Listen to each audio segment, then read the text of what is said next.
Hello મિત્રો, કેમ છો? આજે આપણે બનાવીશું કેળાનું શાક ફરાળી. તો કેળા બહુ કાચા નથી અને બહુ પાકા પણ નથી, એવા આપણે મીડિયમ કેળા લીધા છે. 11ના સર્વ મિત્રોને મારા બધાને જય શ્રી કૃષ્ણ. તો આપણે જોઈએ, ચાલો ફરાળી શાક આપણે કેમણું બનાવીએ છીએ મિત્રો. બનાવીએ છીએ આપણે કેળાનું શાક. તો આપણું તેલ આવી ગયું છે, બરાબર મિત્રો. આપણે હિંગામાં નખાય નહીં, ઉપવાસ છે એટલે હિંગ નહીં નાખવાની. આપણે નાખ્યા લીમડીના પાન, બરાબર. પછી નાખીશું લીલા મરચાં કચરીને. 5 નંગ નાખ્યા છે મેં 2 કેળાની અંદર, બરાબર. અને આ રીતે શેકી લેવાના છે. હા, આવી રીતે થોડા શેકાઈ જાય ને પછી આપણે નાખીશું બદામ. પલાળી નાખીએ 1 કલાક મિત્રો. પલાળી પછી ફોતરા કાઢી અને એના નાના નાના પીસ કરી નાખ્યા. સૂકા મેવાની બદામ, ઓકે. એ આપણે નાખવાની છે અંદર. કેળાના શાકમાં બહુ સરસ લાગે મિત્રો, અને બનાવવા જેવું છે 11માં. અને પછી આપણે નાખીશું સ્વાદ અનુસાર સિંધવ મીઠું નાખીશું. પછી અડધી ચમચી આપણે લીંબુ પાણી, અડધી ચમચી મિત્રો, બરાબર. કેમ કે આમાં ગળપણ તો છે, આપણે ગળપણ નાખવાનું નથી. કેળા ઓલરેડી ગળ્યા જ હોય છે. અને સેજ આપણે તાસડી લેવાનું છે. એમ થાય કે આ મરચાં થઈ ગયા છે આપણે બરાબર. નહીં તો આપણે હળદર નાખવાની આપણે મિત્રો.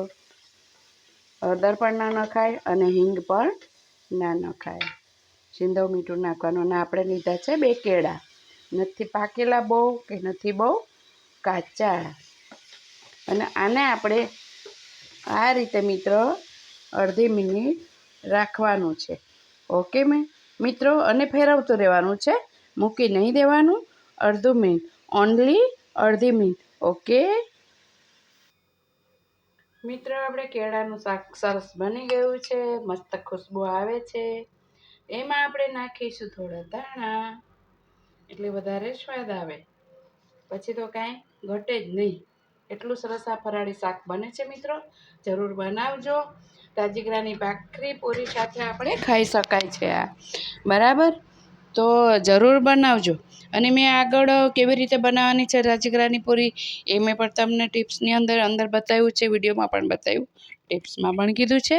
આગળના વિડીયોમાં જોજો તમે ભાખરી કેવી રીતે બનાવવાની, પૂરી કેવી રીતે બનાવવાની. અને બિલકુલ પણ તેલ રહેતું નથી, એવી રીતના મેં બનાવી છે.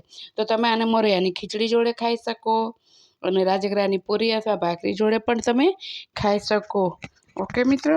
અને બીજું કે આપણે જે આ બનાવ્યું છે, બદામ નાખી હતી ને આપણે પલાળીને, તો એની અંદર જો આપણે એના છોતરા કાઢી લીધા ને, તો જો આ છોતરાના બદામનું પાણી, બરાબર.